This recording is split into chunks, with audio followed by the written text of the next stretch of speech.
ಎಲ್ಲ ಗೌರವಾನ್ವಿತ ಅನ್ನದಾತ ಬಂಧುಗಳಿಗೆ ನಮಸ್ಕಾರಗಳು ಹಾಗೂ ನಾಗರಿಕ ಬಂಧುಗಳಿಗೂ ನಮಸ್ಕಾರಗಳು. ಏನು ಬಿಡದಿ ಟೌನ್ಶಿಪ್ ಯೋಜನೆ ನಡೀತಾ ಇದೆ, ಇದು ರೈತರಿಗೆ, ಜನಸಾಮಾನ್ಯರಿಗೆ, ಅನ್ನ ತಿನ್ನುವ ಎಲ್ಲ ವರ್ಗದ ಜನರಿಗೆ ಇದು ಮಾರಕವಾದ ಯೋಜನೆಗಳು. ರೈತರಿಂದ 1 ಇಂಚು ಭೂಮಿ ಕಿತ್ಕೊಂಡ್ರೂ ಸಹ ಅದು ಎಲ್ಲರಿಗೂ ಕಷ್ಟ ಬರುತ್ತೆ. ಹಾಗಾಗಿ ಏನು ಡಿ ಕೆ ಶಿವಕುಮಾರ್ ಭಾಳ ಒಂದು ಕಠಿಣ ನಿರ್ಧಾರ ತಗೊಂಡು ಅದು ಮಾಡಲೇಬೇಕು ಅಂತ ಮಾಡ್ತಾಯಿದ್ರೆ, ಇದ್ರ ಹಿಂದೆ ಭಾಳಷ್ಟು ವ್ಯವಹಾರಗಳಿವೆ. ಜೊತೆಗೆ ಏನಿವತ್ತು ಶಾಂತಿಯುತವಾಗಿ 500 ದಿನಗಳಿಂದ ಶಾಂತಿಯುತವಾಗಿ ಹೋರಾಟ ಮಾಡ್ತಾ ಬಂದಿರೋಂಥ ರೈತರನ್ನ ಇವತ್ತು ಬೇರೆ ಒಂದು ಸರ್ವೆ ಮಾಡೋ ನೆಪದಲ್ಲಿ ಅವ್ರನ್ನ ಈ ಕಡೆ ಹೋಗೋದು, ಆ ಕಡೆ ಹೋಗೋದು, ಆ ಕಡೆ ಹೋಗೋದು, ಈ ಕಡೆ ಇದೇ ಥರ ಸುತ್ತಿಸಿ ಅವ್ರನ್ನ ರೊಚ್ಚಿಗೆಳಿಸಿ ಶಾಂತಿನ ಕದಡಿ ಇವತ್ತು ಅವರ ತಾಳ್ಮೆನ ಪರೀಕ್ಷೆ ಮಾಡಿದ್ದಾರೆ. ಮಾನ್ಯ ಡಿ ಕೆ ಶಿವಕುಮಾರ್ ಅವರೇ, ಇದು ನಿಮಗೆ ಸರಿಯಲ್ಲ. ಯಾಕಂದರೆ ತಾಳ್ಮೆಗೆ ಭಾಳ ಶಾಂತಿಯುತವಾಗಿ ಹೋರಾಟ ಮಾಡ್ತಾರೆ. ನೀವು ಶಾಂತಿಯುತವಾಗಿ ಬಂದು ಮಾತಾಡಿ, ಚರ್ಚೆ ಮಾಡಿ, ಮೀಟಿಂಗಲ್ಲಿ ಕರಿ, ಅದಕ್ಕೆ ನಮ್ಮೆಲ್ಲರ ಸಹಮತ ಇದೆ.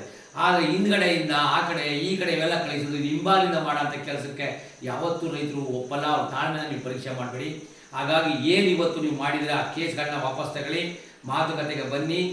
ಏನು ಬಿಡದಿಯ ಟೌನ್ಶಿಪ್ ಇದೆ ಅದನ್ನ ಕೈ ಬಿಡಿ. ಯಾಕಂದರೆ ಇಲ್ಲಿ 20 ಗುಂಟೆ, 1 ಎಕರೆ, ಅರ್ಧ ಎಕರೆ ಇರೋಂಥ ರೈತರು ತಮ್ಮ ಬಾಳನ್ನ ಕಟ್ಕೊಂಡಿದ್ದಾರೆ. ನೀವು 2 ಕೋಟಿ ಕೊಟ್ಟರೆ ಅದು ಯಾವ ಮೂಲ ಎಲ್ಲ. ಒಂದು ಕಡೆ ನೀವೇ ಕೂರಿಸಿದ್ರಾ, ಅಲ್ಲಿ ನೀವು ಈಗ ಹೋರಾಟ ನಮ್ಗೆ ಜಮೀನು ಕೊಡ್ತೀವಿ ಅಂತಲೂ ನೀವೇ ಕೂರಿಸಿದ್ರಾ.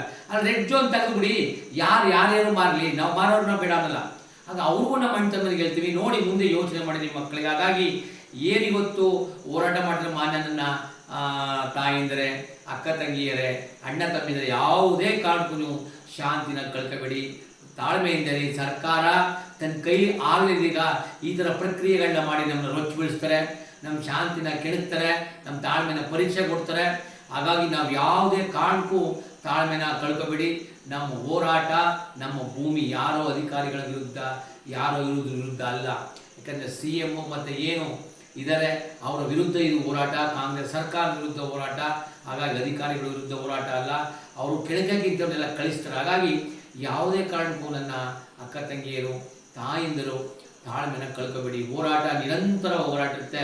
ಹಾಗಾಗಿ ಏನು ಹಾಕಿದರೆ ಕೇಸ್ನ ಅದು ವಾಪಸ್ ತಗೋಬೇಕು, ಸರ್ಕಾರ ಕ್ಷಮೆ ಕೇಳಬೇಕು. ಸರ್ಕಾರ ಇದನ್ನು ನೇರ ಹೊಣೆ ಹೊರತು ರೈತರಲ್ಲ.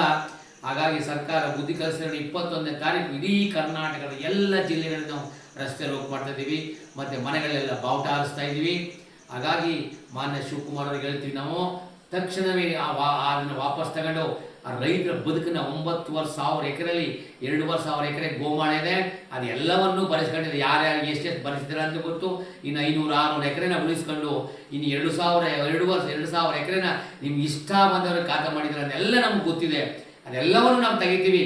ಹಾಗಾಗಿ ತಕ್ಷಣ ಏನು ಟೌನ್ಶಿಪ್ ಯೋಜನೆ ವಾಪಸ್, ಟೌನ್ಶಿಪ್ಪಲ್ಲಿ ಅದು AI ಪಾರ್ಕ್ ಮಾಡ್ತಾರೆ. ಇಡೀ ಕರ್ನಾಟಕದ 30% ನೀರನ್ನ ಅದೊಂದೇ ಕುಡಿತದೆ.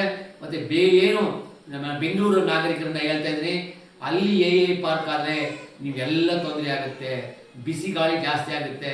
ಹಾಗಾಗಿ ತಾವೆಲ್ಲರೂ ಆಟೋ ಮಾಲೀಕರಿರ್ಬೋದು, ಲಾಯರ್ಗಳಿರ್ಬೋದು, ನಮ್ಮ ಡಾಕ್ಟರ್ಗಳಿರ್ಬೋದು, ಇಂಜಿನಿಯರ್ಗಳಿರ್ಬೋದು, ನಾಗರಿಕ ಬಂಧುಗಳು ಎಲ್ಲರೂ ಈ ಒಂದು ಹೋರಾಟಕ್ಕೆ ತಾವೆಲ್ಲರೂ ಕೈ ಜೋಡಿಸಿ ಈ ಹೋರಾಟವನ್ನು ಯಶಸ್ವಿ ಮಾಡಬೇಕು. ಏನು ಡಿ ಕೆ ಶಿವಕುಮಾರ್ ಇಳಿಸಿದ ಅಹಂ ಏನಿದೆ ಅದನ್ನು ಇಳಿಸೋಕ್ಕೆ ನೀವೆಲ್ಲರೂ ಜೊತೆಗಳನ್ನ. ಜೈ ರೈತ.